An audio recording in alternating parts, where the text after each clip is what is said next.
또 비유로 말씀하시되 맹인이 맹인을 인도할 수 있느냐? 둘이 다 구덩이에 빠지지 아니하겠느냐? 제자가 그 선생보다 높지 못하나 무릇 온전하게 된 자는 그 선생과 같으리라. 어찌하여 형제의 눈 속에 있는 티는 보고 내 눈 속에 있는 들보는 깨닫지 못하느냐?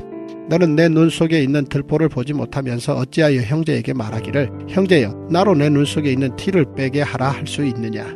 외식하는 자여 먼저 내 눈 속에서 들보를 빼라.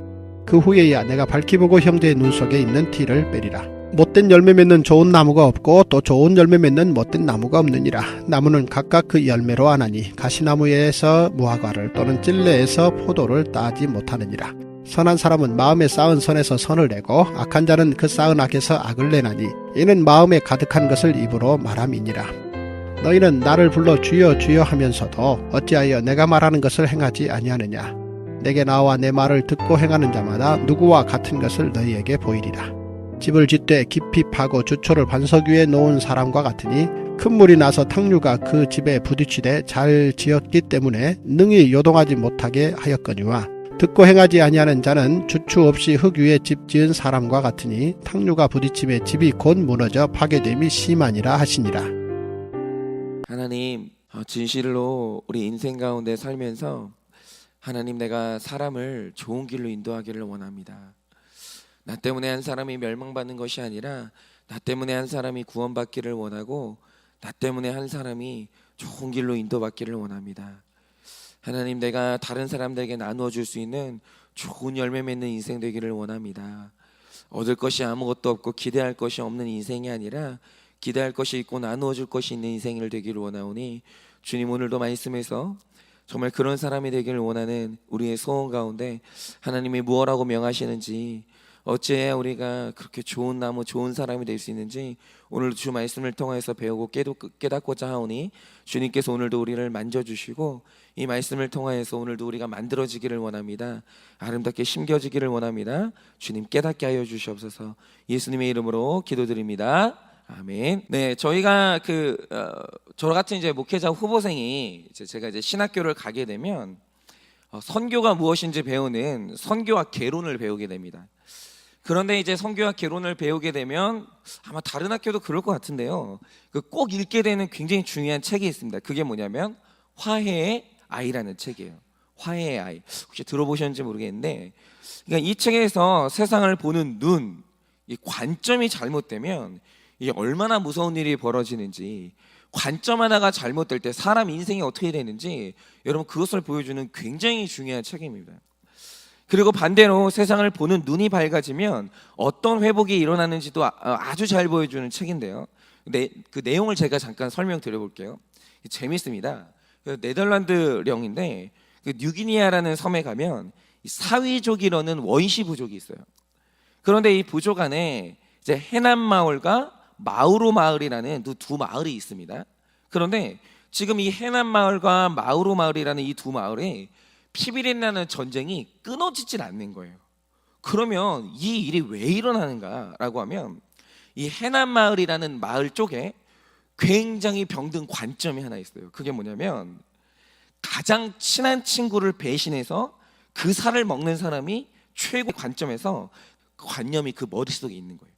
그러니까 이 말 뜻이 뭐냐면 이 마을 사람들의 관점에서 가장 지혜롭고 용감한 사람이 누구냐라고 하면 사람을, 그 중에서도 가장 친한 사람을 감쪽같이 속여서 기가 막히게 배신하는 능력을 가진 사람이 최고의 전사이고 그 사람을 속일 정도면 최고의 지혜를 가진 사람이라는 이상한 관점이 있는 거예요.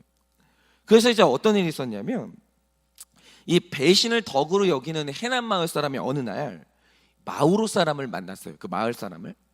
그런데 이제 두 사람이 만났으니까 다른 부족 사람이니까 이제 경계를 하게 되지 않습니까? 그런데 이 배신하는 이제 습관을 가진 해남 마을 사람들이 다른 부족 사람에게 너무 잘해주는 거예요. 너무. 그러면서 이제 하는 말이 뭐냐면 우리 두 마을이 힘을 합치면 다른 부족의 위협으로부터 안전할 거 아니냐. 우리가 힘을 합쳐야 되는데 그러기 위해서는 당신과 내가 먼저 친해져야 된다라고 하면서 정식으로 자기 마을에 초청을 한 거예요. 우리 마을에 놀러 오라고. 그런데 이 말을 들은 이 마우로 마을 사람이 약간 걱정을 하긴 했는데 그 제안이 너무 솔깃하니까 끌리기도 하고 또 이제 남자로서 이 겁쟁이라는 말을 듣기가 싫은 거예요. 그래서 이제 그 마을에 갔어요. 걱정이 됐는데 갔습니다. 갔는데 그 마을 사람들이 다 달려들어가지고 너무 잘해주는 거예요. 너무. 그래서 완전히 서로 친구가 됐어요. 그래서 그날 이제 잘 먹고 잘 대접받고 무사히 헤어지고 다음날 또 놀러 갔습니다. 그런데 그 다음날 더 잘해주는 거예요. 그래서 이제 또 마음이 열렸어요. 그래서 그 다음날 갔더니 그 다음날은 더 잘해주는 거예요. 그러니까 이 마오로 마을 사람들이 이제 완전히 마음을 열고 이제 우리가 진짜 친구구나. 아니 우리는 이제 형제다. 그러면서 이제 그 완전히 이 사람들하고 이제 그 동맹을 맺고 이제 이 사람들과 아예 그냥 부족을 합칠 생각까지 하고 있었어요. 그런데 이 대접을 받은 마오로 마을 사람들이 모르는 사실이 하나 있었어요. 그게 뭐냐면 이 해남 마을 사람들은 배신을 하기 전에 투이 아수나이만이라는 이 기간을 가져요. 근데 이게 무슨 뜻이냐면 잡아먹기 전에 우정을 통해서 살을 찌운다는 뜻이에요. 이 기간이 있는 거예요. 그러니까 이 사람들에게 호의를 베풀어서 나에 대한 믿음이 가장 절정에 달했을 때 그때 사람을 살해하면 그 순간 마을의 영웅이 되는 거예요. 그래서 이제 어떤 일이 일어났냐면 완전히 속은 이제 마오로 마을 사람이 실컷 대접을 받았으니까 이제 나도 이 사람을 초청해서 대접을 하고 싶은 거예요. 완전히 마음이 넘어갔죠. 그래서 이제 자기네 마을에 축제에 초대하려고 그 초대장을 가지고 가던 날 그 사람들이 붙잡아서 살해를 했어요. 그리고 이제 배신당해서 죽은 이 사람의 시체를 나눠 먹고 그 유골을 머리에 베고 자는 거죠. 그러니까 이 관점이 바뀌지 않는 한 이 사람들에게 배신당하는 일이 계속 일어나는 거예요. 계속. 그러면 배신당한 부족의 가족들이 있잖아요. 그 사람에게 잡혀먹은 사람들의 가족이 있잖아요. 그러니까 이 부족과 피 튀기는 전쟁을 쉴 수가 없는 거예요. 계속 전쟁이 일어나는 거예요. 그래서 이걸 해결해 보려고 이 돈 리차드슨이라는 선교사가 배신 문화가 있는 해남 마을에 갔어요. 그런데 또 그 마을 사람들은 외부 사람은 안 건드린다네요. 백인 자기하고 이제 다른 민족 사람이 오니까 이제 건드리지는 않고 그냥 이제 잘 지내는 거예요.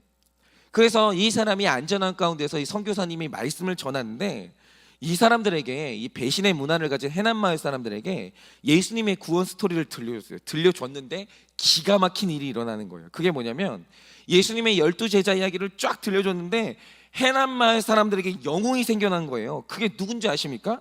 가룟 유다인 거예요. 왜냐하면 가룟 유다가 친구를 배신한 게 아니고 무려 자기 스승을 배신했잖아요.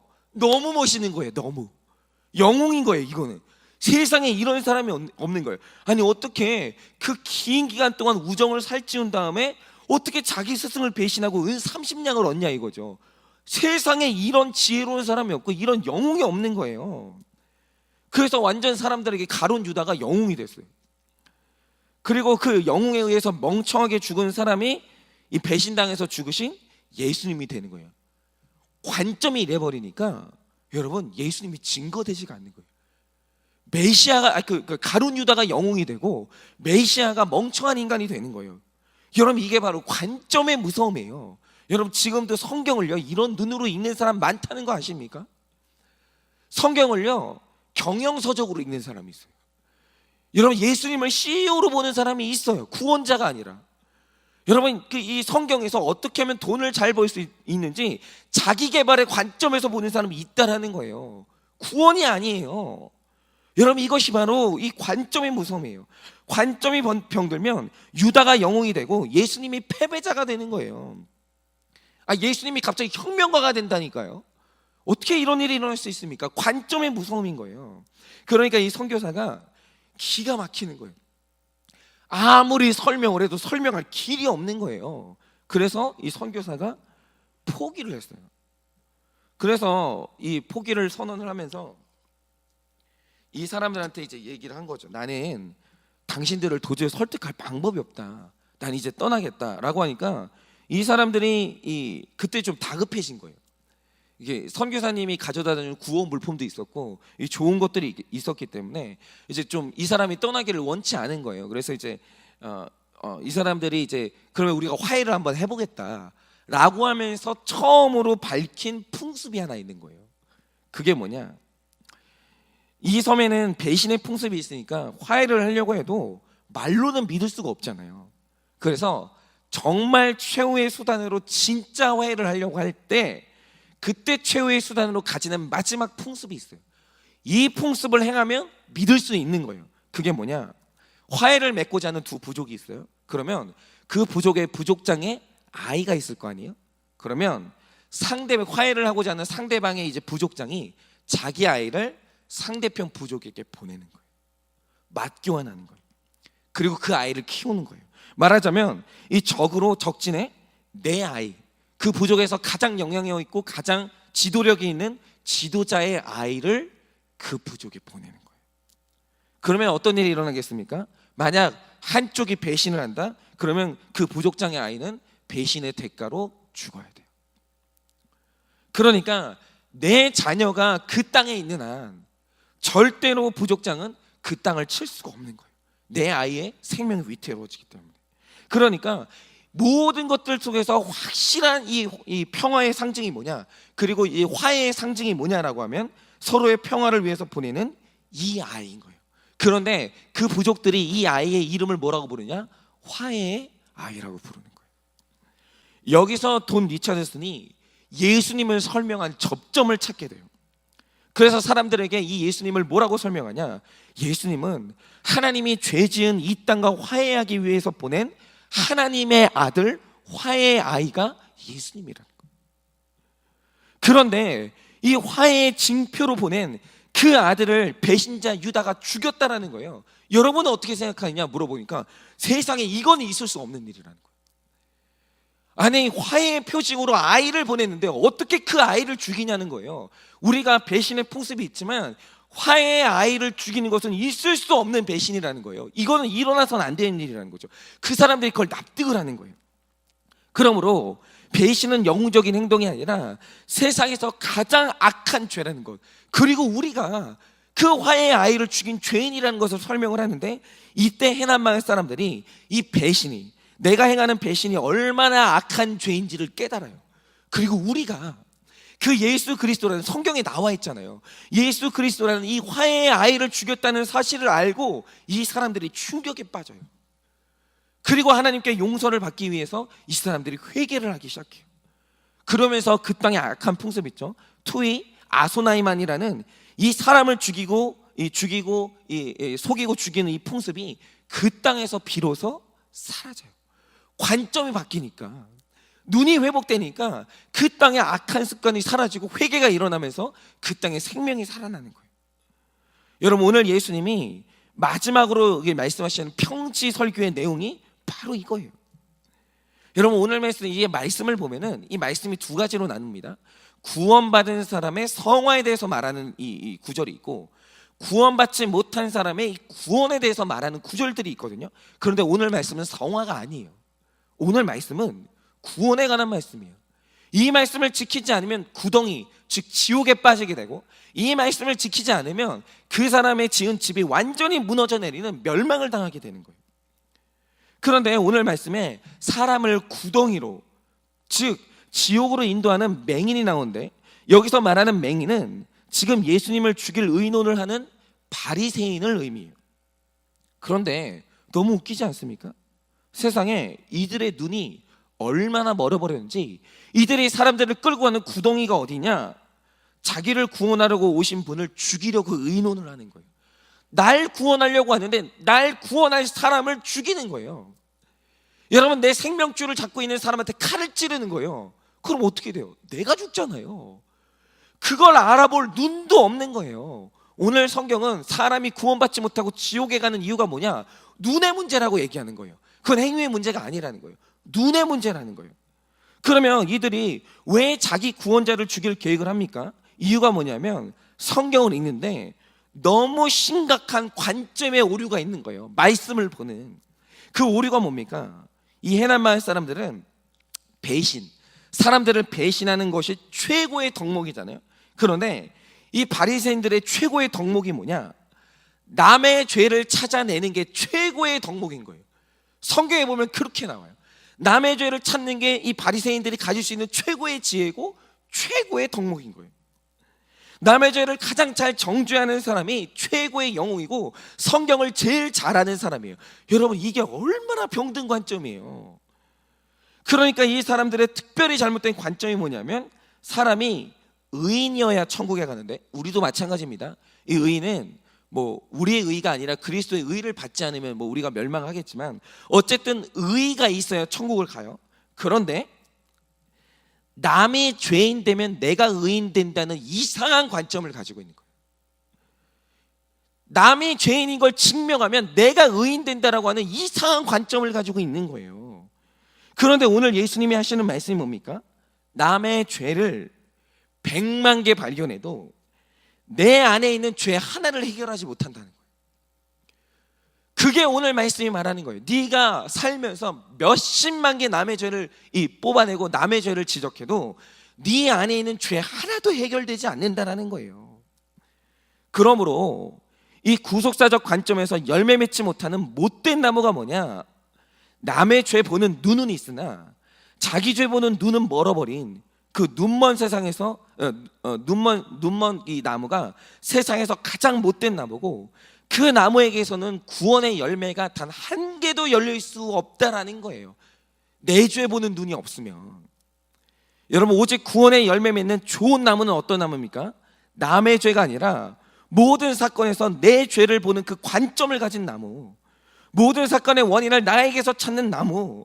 저 로마가 나를 괴롭히는 사람이 아니라 내가 회개하고 겸손해지도록 수고하는 이 사람이라는 걸 그 간파하는 나무, 그 눈이 있는 나무, 그 좋은 관점 가진 나무가 구원의 열매를 맺는 나무라는 거예요.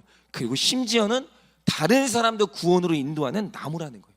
여러분, 그래서 우리가 내 죄를 본 그 간증을 사람들 앞에서 하는 거예요. 왜요? 내 죄를 본 간증을 계속하면 다른 사람도 나를 따라서 자기 죄를 보는 곳으로 가거든요. 그게 바로 사람이 사람을 구원으로 인도하는 방법이에요. 그런데 남의 죄를 지적하는 모습을 계속 보고 자란 사람은 그 사람도 남의 죄를 보는 습관을 가지게 돼요. 같이 지옥으로 가는 거예요. 여러분, 우리가 주일학교를 다닐 때부터 가장 먼저 배우는 한 줄의 구원 원리가 뭡니까? 예수님이 나 위해서 돌아가셨다는 거예요. 그거 저는 어릴 때부터 배웠어요. 주일학교 가면은 제일 먼저 배우는 한 줄의 진리가 뭐냐? 예수님의 십자가가 나 때문이었다는 거예요. 예수님이 나 위해서 돌아가셨다는 거예요. 여러분, 구속사의 중심은 무조건 나예요. 성경의 주인공은 나예요. 나 외에 다른 주제는 없어요. 성경에 남을 위한 성경은 없어요. 나를 위한 성경이 있는 거지. 그러므로 이 세상에서 가장 악한 죄인이 누구냐고 할 때 무조건 대답은 나라고 해야 되는 거예요. 구속사적 관점이 열린 사람은 내가 보여야 되고 내가 생각나야 돼요. 그런데 46절에 예수님이 답답해서 하시는 말씀이 뭡니까? 너희는 나를 불러 주여 주여 하면서도 내가 말하는 것을 행하지 않는다는 거예요. 그런데 이 말씀을 쭉 이제 관통해서 보면 주님이 행하지 않는다고 말하는 것 중에 가장 악한 게 뭐냐라고 하면 관점을 안 바꾸는 거예요. 이거 하나 관점. 눈을 안 바꾸는 거예요. 주님이 보실 때 인간의 악행 중에서 가장 악한 악행이 뭐냐? 눈을 안 바꾸는 거예요. 관점의 방향을 안 바꾸는 거예요. 그런데 남의 죄를 보니까 어떤 열매가 자꾸 일어나냐? 회개가 아니라 원망이 자꾸 일어나요. 용서가 아니라 정죄를 하는 거예요. 관점이 안 바뀌니까 행위가 안 나오는 거예요. 여러분, 바로 이겁니다. 사람이 관점이 안 바뀌면 이 땅에서도 지옥을 살아야 돼요. 관점이 안 바뀌면 이 땅에서도 지옥을 살다가 죽어서도 지옥을 가야 돼요. 그거는 제가 늘 말씀드리지만 인격의 문제도 아니고 그건 의지의 문제가 아니에요. 관점의 문제예요. 눈의 문제. 여기가 이제 명절입니다. 그런데 사실은 이게 우리나라만 있는 습관인지 모르겠는데 명절만 지나면 온 나라가 긴장 상태에 빠져요. 그 좋은 명절 지내고. 왜입니까? 명절만 지나면 부부간에 이혼율이 치솟는다고 합니다. 명절만 지나고 나면 가정마다 다툼이 어마어마하게 일어나요. 왜입니까? 친지들 모이면 당신이 나를 서운하게 했고, 시부모님이 우리 집과 저 집을 차별하고, 장인 장모님이 나를 무시했더라고 하면서 회개는 없고, 이게 가족 간의 그 모임이 끝나고 나면 서로 간의 정죄와 원망이 가득 남는 거예요. 그래서 남는 건 부부 간의 싸움밖에 없는 거예요. 왜 이렇습니까? 관점 하나 안 바뀌니까 가족끼리 좋은 날 모여놓고 지옥이 되는 거예요. 전쟁터가 되는 거예요. 서로 간에 말은 안 하고 있지만 서로 간에 시기 질투하고 원망하고 무시하고 차별하고 이 일들이 계속 일어나고 있는 거예요. 이게 뭡니까? 관점의 문제예요. 관점이 병들어 있는 거예요. 여러분, 이번 명절은 서로를 바라보는 관점이 바뀌기를 원합니다. 여러분, 내가 만나는 친지들은 내 원수가 아니라 선교의 대상.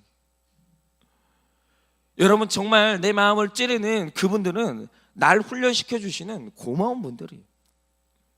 여러분, 내 가정에 화해가 일어나고 내 가정에 회복이 일어나려면 내 죄 보는 회개가 일어나야지 배신과 정죄를 해봤자 그치는 싸움은 없다라는 거예요.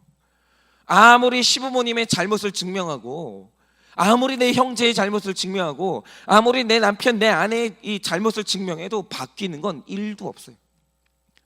그래봤자 해결되는 내 문제는 아무것도 없다라는 거예요. 여러분, 오늘 화해가 일어나야 돼요. 여러분, 이 명절이 화해의 계기가 되고, 이 명절이 구원의 날이 되고, 이 명절이 화목의 날이 돼야 돼요. 그러려면 방법은 딱 하나밖에 없습니다. 이제는 좀 관점이 바뀌어야 돼요. 사람을 보는 관점이 바뀌어야 되고, 나를 보는 관점이 바뀌어야 돼요. 이번 명절은 바뀐 관점으로 고향을 방문하게 되기를 원합니다. 바뀐 나의 관점으로 내가 만나는 부모님을 바라보고, 늘 만났던 형제를 다시 바라보고, 오늘도 수고하고 애쓰고 있는 내 배우자를 다시 바라보기를 원해요. 그래서 관점이 바뀐 우리가 모였을 때 그 자리에서 구원이 일어나고 화해가 일어나고 회복이 일어나는 진짜 아름다운 명절이 되어지기를 예수님의 이름으로 간절하게 축원을 드립니다.